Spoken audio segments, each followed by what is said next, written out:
Oh yeah. Wait, I'm gonna take a picture. Đi ra. That's right.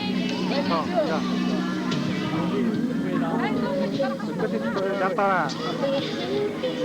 Tao lắc Hai em là cả.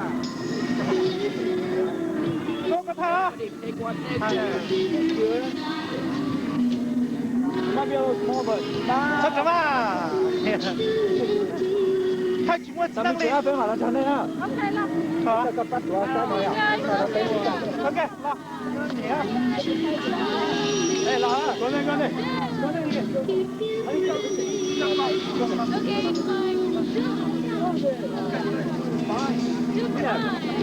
Wait, I need to take a picture. Okay, then you take a picture. I said go for it.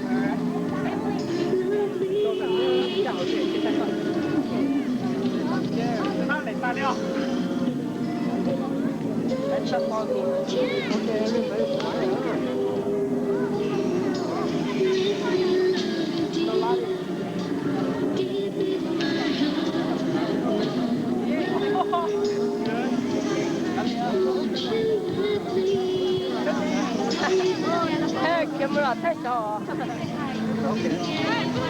嘿，那么太小，这那么太不小啊！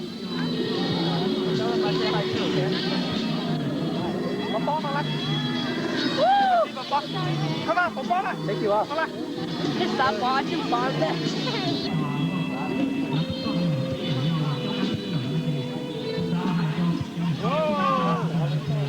咁我冇多俾嘅，真係壓得緊喎。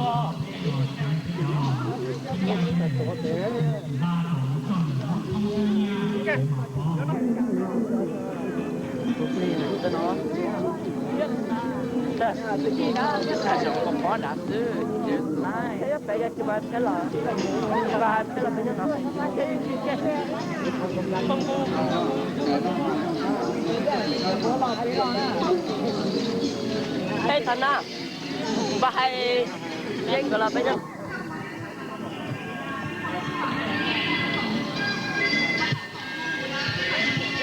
Bắt kia.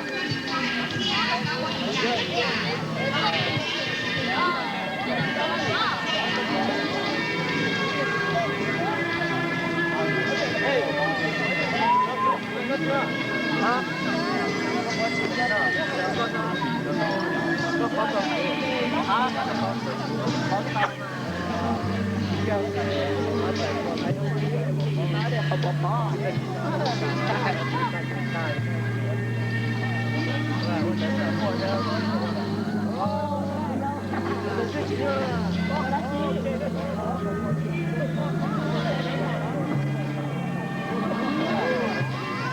Thôi, nãy sao?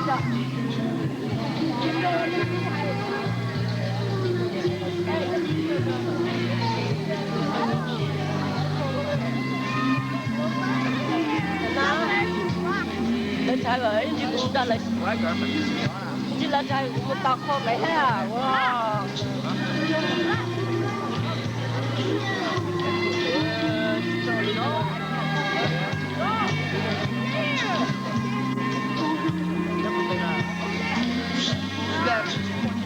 Hey Thành à, em chỉ cần cho chị phải nhắc phải tao lại. Tao sẽ tao kho cái à. Là lúc lại. Lại kìa.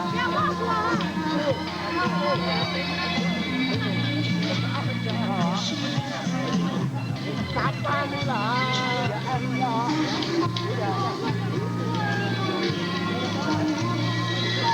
Ủa? Cho bà con.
quả này ai thì ăn gì ăn đâu làm cái này làm cái này ăn gì nào không cả đấy cả lắm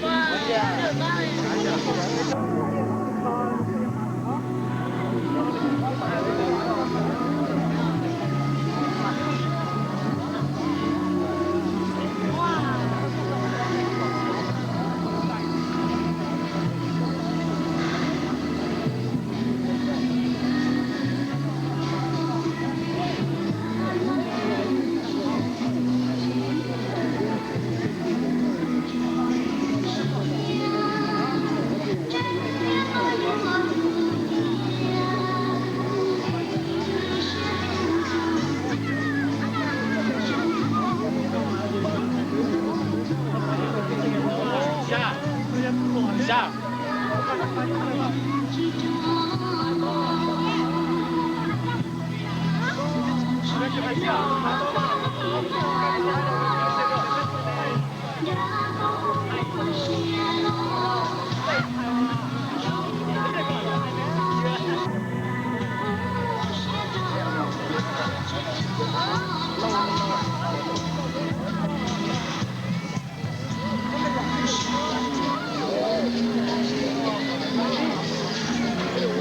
妈妈，我儿子不是妈妈，不知道啊。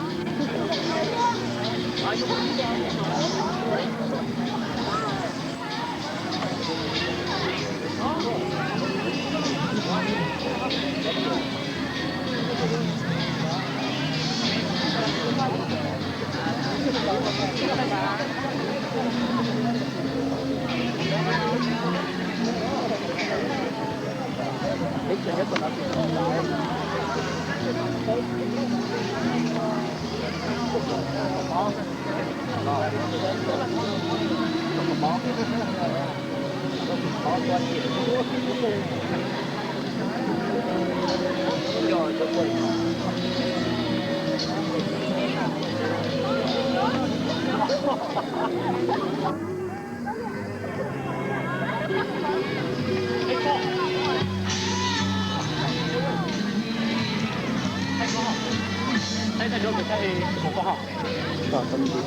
Cho nó mà, I'm gonna put right here, right?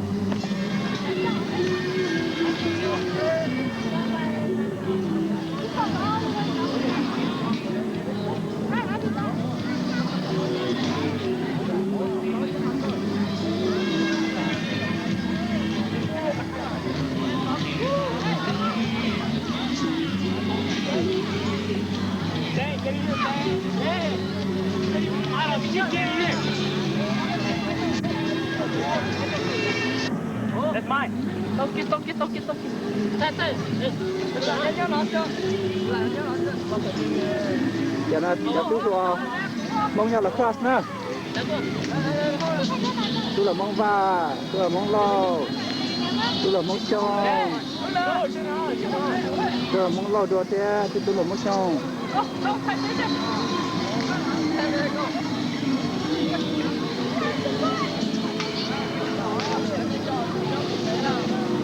Ồ, trời đẹp không gì nữa.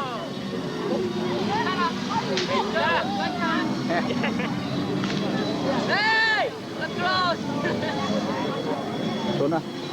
Đây là chạy đuổi thẳng. Hey, wait up, Jack. Wait up. No. Okay, let's go. Yeah.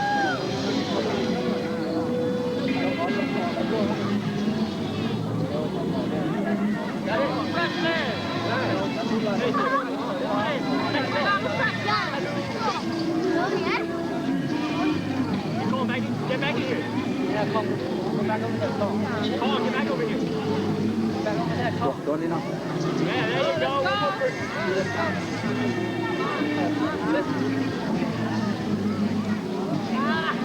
Hey, come on.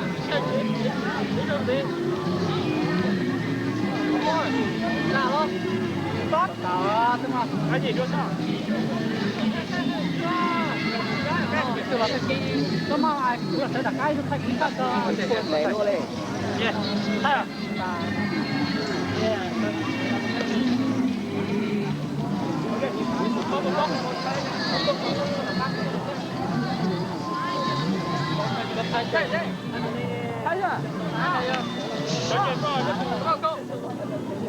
This camera.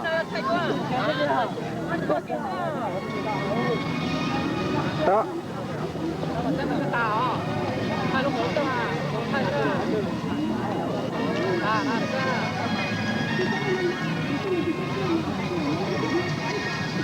Okay.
Alright，星期六流行了。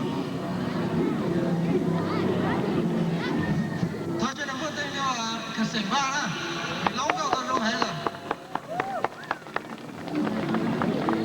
OK 啊。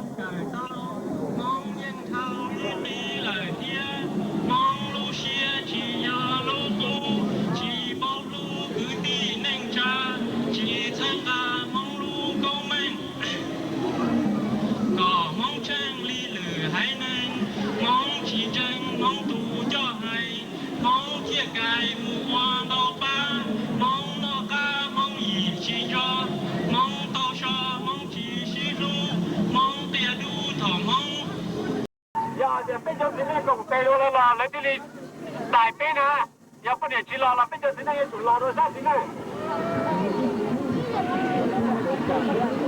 Lò là đây nó từ đây là lò từ đâu? Đúng không? Nó lấy kia này.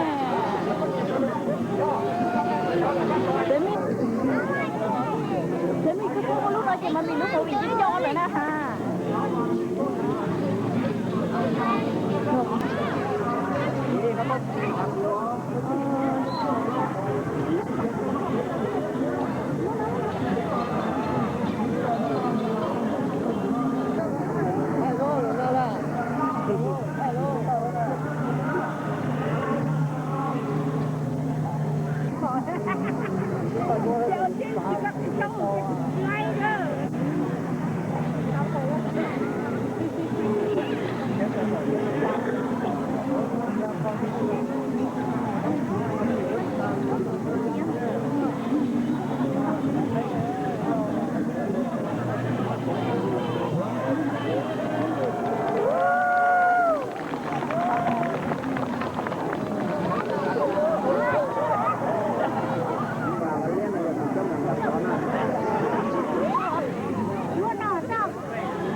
This is the original symbol custom of the Vai Hong, demonstrated by Gajua Tao and Peng Lo.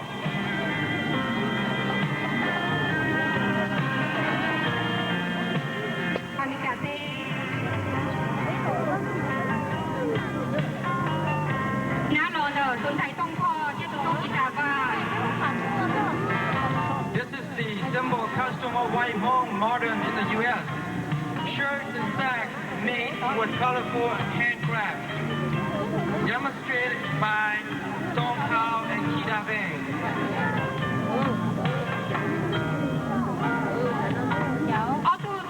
我都在度学習到了呢，一拿中錯蒙咗。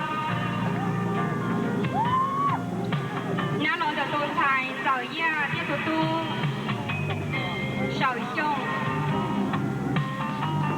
This is the symbol custom of Green Hong. The skirt print from symbol of the original handmade. Demonstrated by Zhe Yang and Shi Shang. Ở tu giả sĩ tờ lần đó, do nó trồng trò mong chua, của tôi chỉ chia như rồi mi cả tê. Nó lo từ tuần thải, máy mì chông, như tụi tu lâu. This is the symbol custom of Green Hong, modern in the U.S. The skirt print from the original handmade. The shirt and sack made with colorful handcraft. Demonstrated by Mai Mi Shong and Tu Lo.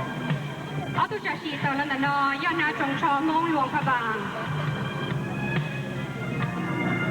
Nó lo là tuần thải chư và chia tụi tu măng mùa. This is the symbol custom of Mong Luophambang, Midwest of Laos. Demonstrated by Chu Vang and Meng Mua. Ở tu giả sĩ do tờ lần đó, do nó trồng trò mong giảm được. Nó lo từ tuần thải máy hùa lo chia tụi tu chùa năng chông. This is the symbol custom of Hong Sam Nua, northeast of Laos. Demonstrated by Mai Hua Lo and Dua Ning Shong. Ở tu giả sĩ tờ lần đó, do nó trồng trò mong chùa. Nó lo từ tuần thải thông vư chia tụi tu kiều chữ gia vàng. This is the symbol custom of Hmong Chinese, demonstrated by Song Vu and Qiu Chujaveng.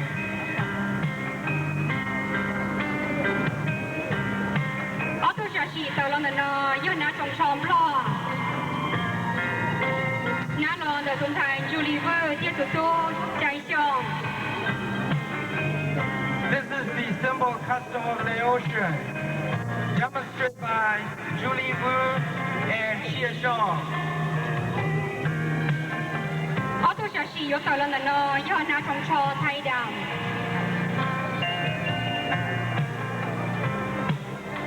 Nó lo từ tuần thải giờ và chia tụi tu tròn lo. This is the symbol custom of Tai Dam, demonstrated by Zervang and Charles Law.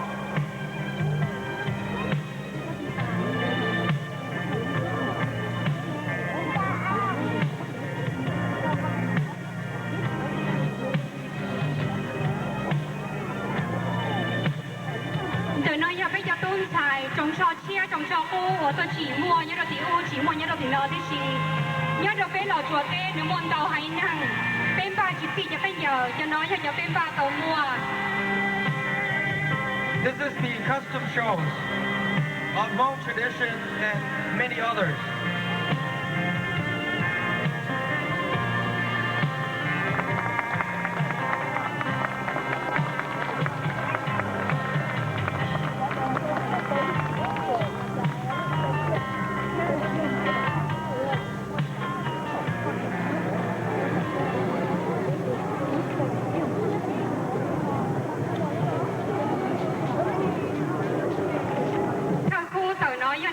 mong đơ tiếc khu vô tờ là gan đỡ giờ nó trồng trồng mong đơ của tôi chỉ chia như rồi mình cả tê rồi rồi lúc sau cũng chia. The first couple is wearing the original white Hmong costume, and the following couple is wearing the white Hmong modern costume in the U.S. And the song is this original folk song.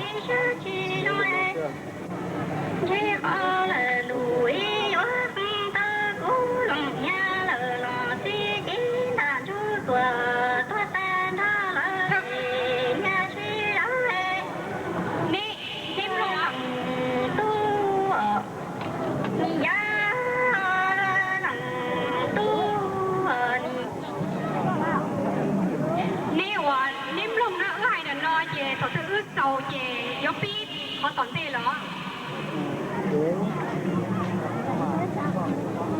ถ้าคุณอยากจะชมมุ่งชัวที่คุณอยู่ต่อละกันเด้ออยากจะชมมุ่งชัวว่าตัวชี้เชี่ยเนี่ยจอยมีการเต้边着着路说是天。 This is the first couple that is wearing the original Green Monk costume, and the following couple is wearing the Green Monk modern costume in the U.S. And the folk song is its original folk song.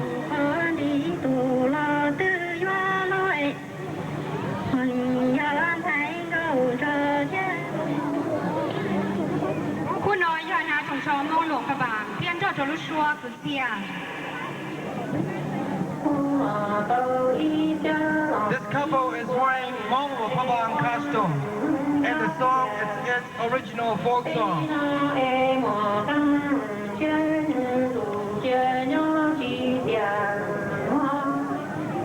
ผู้น้อยยานาชงชอมมองสำเนือเพียนเจ้าจะรู้ชัวคือเสีย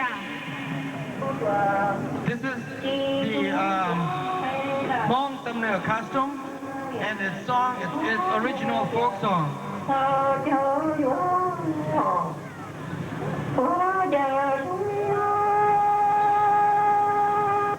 ผู้น้อยยานาชงชอมมองชัวเพียนเจ้าจะรู้ชัวคือเสีย This couple is wearing Hmong Chinese costume, and the song is its original folk song.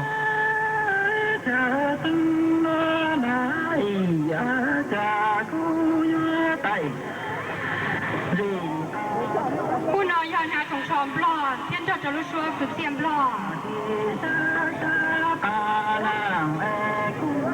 This couple is wearing Laotian costume, and the song is its original folk song.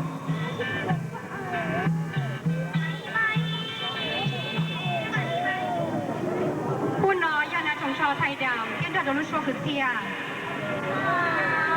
This couple is wearing Thai Dam costume, and the song is its original folk song.